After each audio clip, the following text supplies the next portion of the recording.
Après une traversée sans histoire, nous voici devant Ajaccio, qui se présente à nous au fond du golfe aux eaux limpides, qui porte son nom. La ville, radieuse sous le soleil, étale sa blancheur au pied de verdoyantes collines, dominées elles-mêmes par des monts couronnés de neige. Voici le port. Quel contraste étonnant que celui de ces antiques voiliers et de ces croiseurs modernes. Tiens, voilà l'hydravion qui emporte le courrier au continent.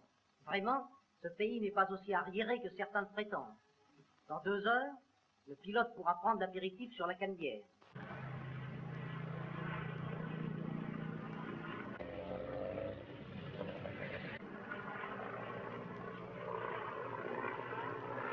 Parcourons la ville. Voici le cours Napoléon, ou les grands boulevards d'Ajaccio. À 9 heures du matin, la ville entière est déjà en effervescence. Voici la place du Diamant, large rectangle ensoleillé qui s'étend sur 2 hectares. Elle a été créée par Napoléon, et en souvenir de lui et de sa famille, la Corse lui a élevé sa statue au centre même de la place. La voici, édifiée sur un piédestal de granit. Napoléon est entouré de ses 4 frères. Voici plus ombragée la place des Palmiers, doucement caressée par la brise de la mer. Sur ces bancs séculaires viennent se reposer les vieux retraités. C'est l'heure du marché. Contrairement à certains écrits, les paysans corses ne portent point le fusil en bandoulière et le pistolet à la ceinture pour venir y vendre leurs denrées. Non, Ajaccio n'est pas le Far West. Tiens, voilà un brave gendarme qui paisiblement fait son marché. Ceux qui ont dit qu'en Corse la mort guettait le voyageur au détour de chaque pierre ont manifestement exagéré. En Corse, le touriste n'a absolument rien à craindre. Il peut excursionner partout à sa fantaisie, à pied, en autocar, en voiture particulière, à cheval ou à dos de mulet. Il peut également, sans la plus petite crainte, voyager en chemin de fer. Partout, l'hospitalité la plus cordiale l'accueillera. Le dicton corse, ne vole pas, respecte l'étranger, garde sa signification la plus entière. Tenez, à Vivario, l'amabilité des employés de chemin de fer est telle que le train attend pour partir que les voyageurs aient terminé leur repas au buffet de la gare. Mais Pâté Journal n'est pas venu en Corse pour visiter seulement les grandes villes, et nous quittons Ajaccio à bord de notre camion sonore pour poursuivre notre randonnée et notre enquête. Nous arrivons à Piana. Ce pittoresque village domine de ses 438 mètres d'altitude le golfe de Porto. Un peu plus loin, nous traversons les calanques de Piana. Ces calanques, agglomération dantesque de rochers granitiques aux formes déchiquetées et parfois bizarres, s'élèvent au milieu d'une végétation intense. Ces aiguilles atteignent en certains endroits l'altitude de 1306 mètres. Nous voici à Carguez, petit village fondé il y a 1 siècle et demi par des Grecs, réfugiés en Corse pour échapper à la tyrannie turque. On y trouve encore une église grecque à l'architecture caractéristique. Non loin de là est bâtie l'église latine. La place du village, ici comme partout en Corse, est le dernier salon où l'on cause. Nous longeons maintenant la côte occidentale de l'île de Beauté, côte tourmentée et sauvage, et nous voici maintenant dans le maquis, le fameux maquis, refuge des hors-la-loi. Vous le voyez, le maquis n'est pas, comme certains le croient encore, une forêt vierge aux lianes inextricables. Non, le maquis, c'est tout simplement la campagne corse, pauvre, dénudée, mais grandiose. Le maquis, c'est la montagne aux crêtes arides, aux escarpements vertigineux. Le maquis, c'est la plaine aux verdoyants pâturages. Le maquis, c'est aussi la plage, en ces criques les mieux abritées. Dans ces broussailles rocailleuses se cachent encore les derniers bandits d'honneur. Hormis le cas unique de Romanetti, qui recevait avec une certaine facilité des visiteurs, et dont la prudente audace lui coûta d'ailleurs la vie, ces bandits sont pratiquement inapprochables. Ils ont pris le maquis à la suite d'un meurtre, dont l'origine, insignifiante en soi, s'est dramatisée en raison de l'intransigeance absolue du Corse sur le point d'honneur. Mais ces bandits d'honneur ne s'attaquent jamais aux touristes. Si pourtant, une exception. Récemment, près de cette auberge, le bandit François Caviglioli arrêta une vingtaine de voitures, croyant trouver dans l'une d'elles un de ses ennemis. Tiens, voilà le facteur. Comme vous pouvez le remarquer, il n'est pas armé, et pourtant nous sommes en plein maquis. Et ce brave fonctionnaire sait qu'il n'a rien à craindre des bandits, ni de personne. Il est d'usage en Corse de bénir les maisons une fois l'an. Comme vous le voyez, monsieur le curé a bien voulu officier devant nos appareils. Il va ainsi de maison en maison, accompagné de son bedeau, porteur de l'eau bénite. Monsieur le curé, après la cérémonie, accepte de prendre l'apéritif en notre compagnie. Et il nous quitte quelques instants plus tard pour exercer plus loin son sacerdoce. Continuant à parcourir le maquis, le camion de Pâté Journal arrive à Calcatoggio. Ce pittoresque village, bâti en amphithéâtre et entouré de châtaigniers, fut la résidence de feu le bandit Romanetti. Voici la maison qu'habitait autrefois le célèbre bandit. C'est dans ce lit qu'il dormait, toujours sur le qui-vive, ayant à portée de la main ses armes chargées. Voici l'endroit où il est tombé, en pleine nuit, sous les balles d'un ennemi irréductible. Et voici son tombeau, solitaire et délabré, sur le bord de la route. Mais Pâté Journal voulait montrer en film parlé un véritable bandit corse, et nous ne pouvions mieux faire que de chercher à interviewer André Spada, condamné à mort par contumace, roi des bandits d'honneur et maître du maquis. Nous partons donc à sa recherche, parcourant en tous sens le maquis inconnu de nous, nous heurtant à 1000 difficultés. Nous amenons notre lourd camion partout, au long des sentiers défoncés, au hasard des ornières. Nous escaladons péniblement les routes enlacées de la montagne, obligés tous les 50 mètres d'effectuer des manœuvres hardies pour aborder avec notre lourd véhicule des virages en épingle. Nous empruntons des routes réputées impraticables, au risque de nous précipiter au fond d'un ravin.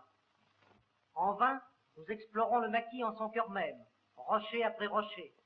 Nos journées se passent en escalade et nous fouillons sans cesse l'horizon de nos jumelles. Ceux que nous interrogeons ne savent rien de celui que nous cherchons, ou plutôt, ils feignent d'ignorer. Et pourtant, nous savons que Spada est dans ces parages. Nous ne voyons rien et nous avons l'impression d'être vus, surveillés, espionnés. Nous sentons autour de nous sa présence invisible. Le bandit se cache bien. Si près du but, allons-nous échouer?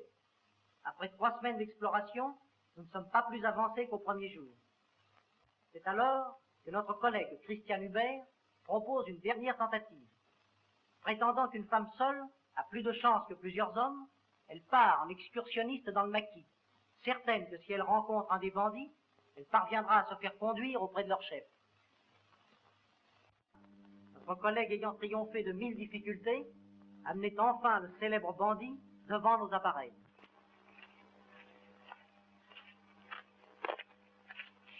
Voici Monsieur Gray, reporter du Pâté Journal. Spada. Heureux de faire votre connaissance. Moi, le bandit Spada, bandit d'honneur et de vengeance. Si monsieur permet de s'asseoir un petit moment, je me concentre un peu mieux. Asseyons-nous.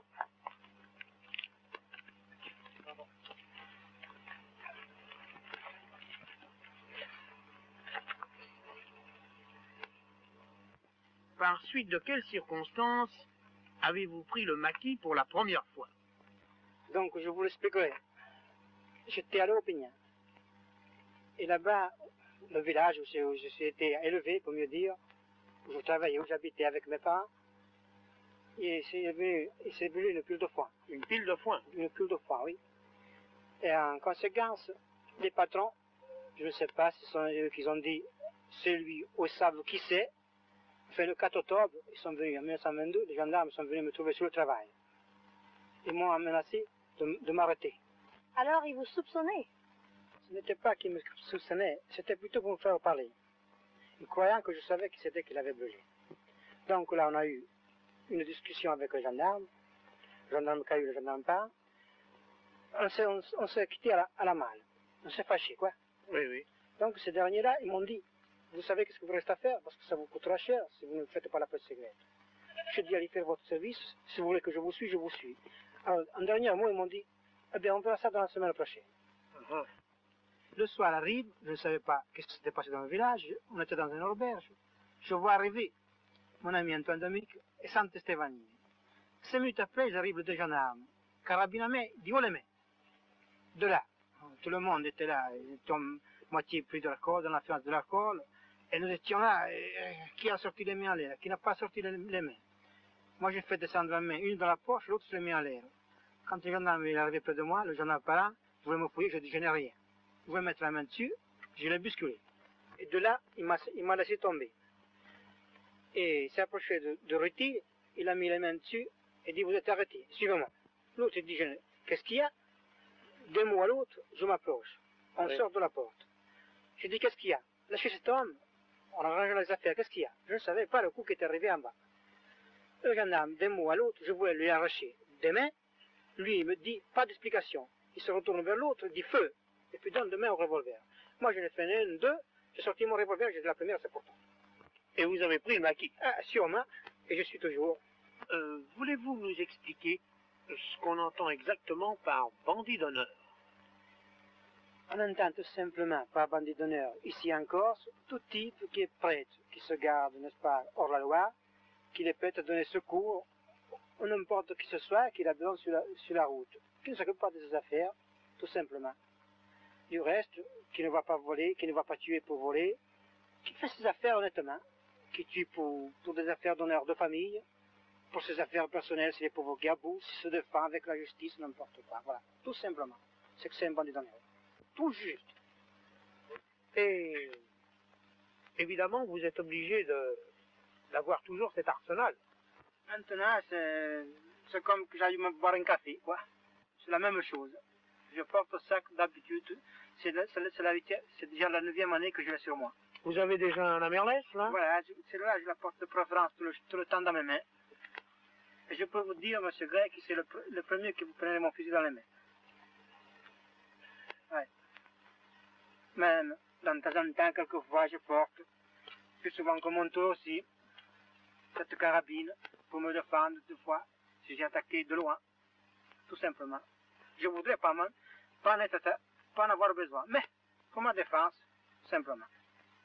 Et quelques revolvers, que je garde sur moi, et Moser, de préférence, vous le voyez ici. Ah, ça, c'est un morceau de poignard que je garde aussi. Deux fois, on se trouve au corps à corps, c'est pour se défendre, tout simplement. Je voudrais même pas même avoir besoin de me défendre, mais, qu'est-ce que vous voulez? Oui, je comprends. Donc, écoutez, monsieur Gray, j'aurais même, ce n'est pas la compagnie qui ça me déplaît, mais comme la situation ne permet pas, je voudrais vous dire au revoir parce que je ne pourrais pas rester quelques minutes de plus par ici. Bon, eh bien... Ça ne vous dérange pas? Nous allons nous quitter.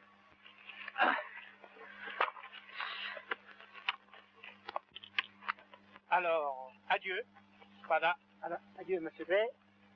Enfin, je voulais laisser à vous faire connaître, n'est-ce pas, que la vie du bandit n'est pas une vie, une misérable vie. Ah, je m'en doute bien. On nous dit souvent des rois de maquis et de temps des affaires, mais nous sommes plutôt des esclaves de la liberté. Tout simplement ce que j'ai à vous dire. Enfin, Bon. Du reste, il y en a qui ont dit tel est le tigre de la Chine, le bandit Spada. Vous me voyez aujourd'hui? Je vous vois. Je suis à votre présence et vous êtes le seul à m'avoir vu. Non des reportages qui sont faits en disant nous avons vu Spada. Ce n'est pas vrai. Eh bien, je suis très content que Pâté Journal ait réussi à vous interviewer. Et vous êtes sûr, je vous donne ma parole, que vous êtes le seul à m'avoir vu et à voir mes photos. Monsieur Gray, Alors, je ne vais pas vous retenir plus longtemps. non, je vous dis au revoir, adieu. Adieu, Voilà. Spada. Alors, À la au revoir. Moscorse. Alors. Au revoir. Allez, regardez pour dire au revoir. Et je vous souhaite à tout le monde ce que leur cœur désire.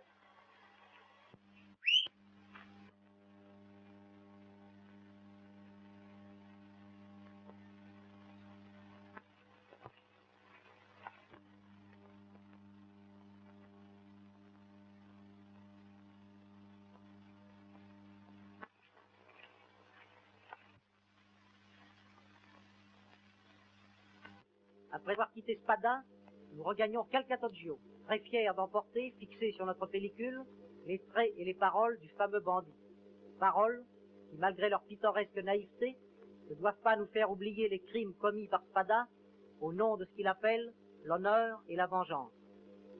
C'est dans ce village de Calcatoggio, à proximité de cette auberge, qu'il nous fut donné d'entendre le soir même, sur le seuil d'une pauvre mais hospitalière maisonnette, une mélancolique chanson corse, sorte de lamento nostalgique accompagnée à la guitare, évoquant toute la sauvage grandeur de l'île de Beauté.